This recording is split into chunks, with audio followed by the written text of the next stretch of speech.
baby, thank you.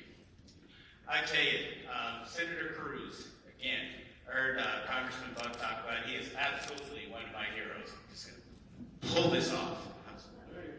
I tell you, we've got a battle ahead of us, but I am so optimistic that we're going to win this. This is your opportunity to take this country back, ladies and gentlemen.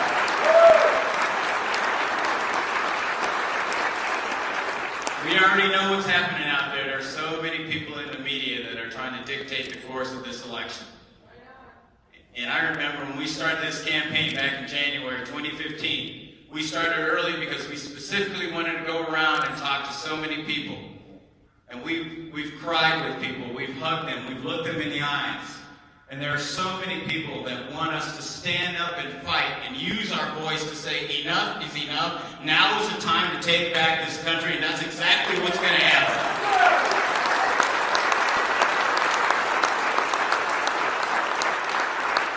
I get the absolute privilege to run against Michael Bennett. Now, I'm sure. Again, Michael Bennett is the only candidate that I know that can spend $2 million in a primary election and be the only name on the ballot. And I'm sure you've enjoyed all of his ads talking about how bipartisan he is. So let's talk about that. Yeah, let's talk about how bipartisan Michael Bennett is. When you start thinking about the defense of this country, how many people in here love this country, ladies and gentlemen? Thank you so much. When you think about the threats to this country, in the two debates that Michael Bennett decided to show up, he doubled down on his support for the Iran nuclear deal. He sat there and he said that it was important. He does not trust Iran. Now, I don't know about you, but how many people, by a show of hands, will enter into an agreement with somebody you don't trust? I don't see any hands up. And I think it's really important to be able to emphasize that. And Mr. Bipartisan also made reference to the fact that he's tired of the dysfunction of Washington. Well, why is it that he blocked the Republicans' attempt to bring forward a resolution to oppose the Iran nuclear deal? He blocked that, ladies and gentlemen, and we need to hold him accountable. I can honestly tell you that I will, on day one, given the first opportunity, vote to repeal the Iran nuclear deal.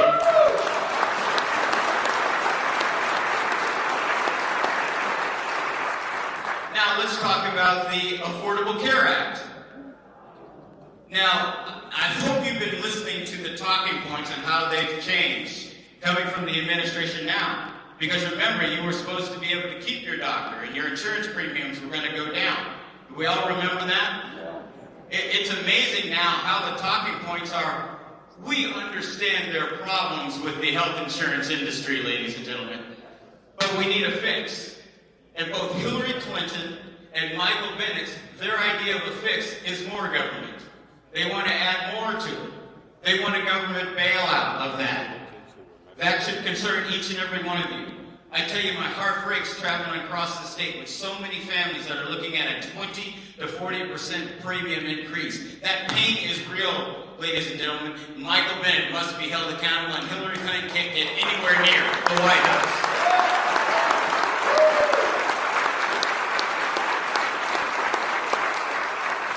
Number three, let's talk about energy independence and the war on coal.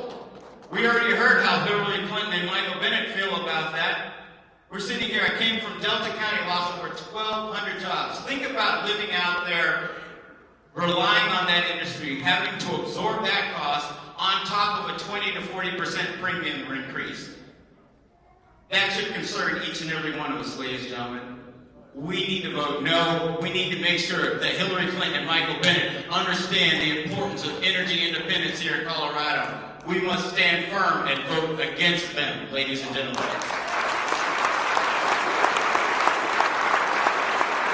I got two more. Number four, let's talk about jump-starting this economy. Now, we already know that Hillary Clinton wants to follow the money. And Michael Bennett has already voted in lockstep with the current administration over 97% of the time, so you can imagine what's going to happen if Hillary Clinton gets in office. He's going to continue to do the same thing. So he wants to tax our way into prosperity, ladies and gentlemen. He doesn't understand the importance of the fact that, number one, I think we need a balanced budget amendment. Number two, I do believe we need term limits, because that's part of the problem. I also think that we need tax cuts, corporate and individual tax cuts, and regulatory reform. They won't stand up for that, ladies and gentlemen, but I will. Now, the last area I want to hear is near and dear to my heart. When you start thinking about how we've been dividing America instead of bringing us together. And I'm specifically reaching out to my brothers and sisters in the black and brown community. Do not fall for this again, ladies and gentlemen. When you start looking at our unemployment rate, that's what they keep talking about, how it's coming down. Let me tell you, people of color, most of you are unemployed or underemployed. When you start thinking about the policies that have been crushing, especially the Denver metro area. We must demand that.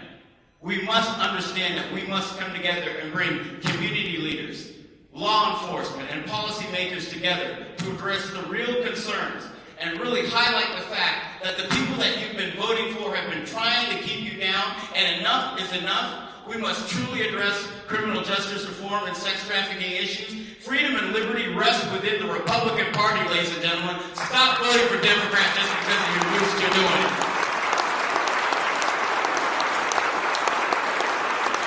Now is our opportunity to bring this country together and remember that we understand two things, that trust has been broken, and we must believe in the fact that we can win. And when we believe in the fact that what unites us is being Americans, then we can actually achieve greatness, and the American dream is alive and well. Let's do this. We must defeat Hillary Clinton, and we must remove Michael Bennett from the Senate. How about that, ladies and gentlemen?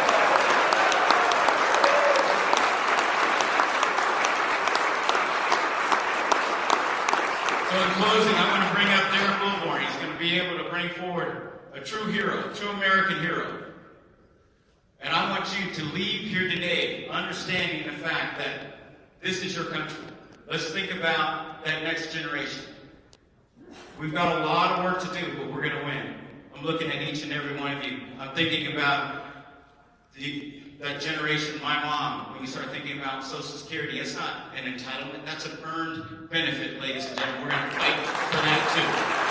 That is absolutely an earned benefit. You have my commitment. We're going to do that. So, Darryl, please do me the honor of bringing forth a man that has taken time out to stand by me again, to be able to fight for Colorado and fight for this nation, and that's Senator Cruz. God bless you, ladies and gentlemen.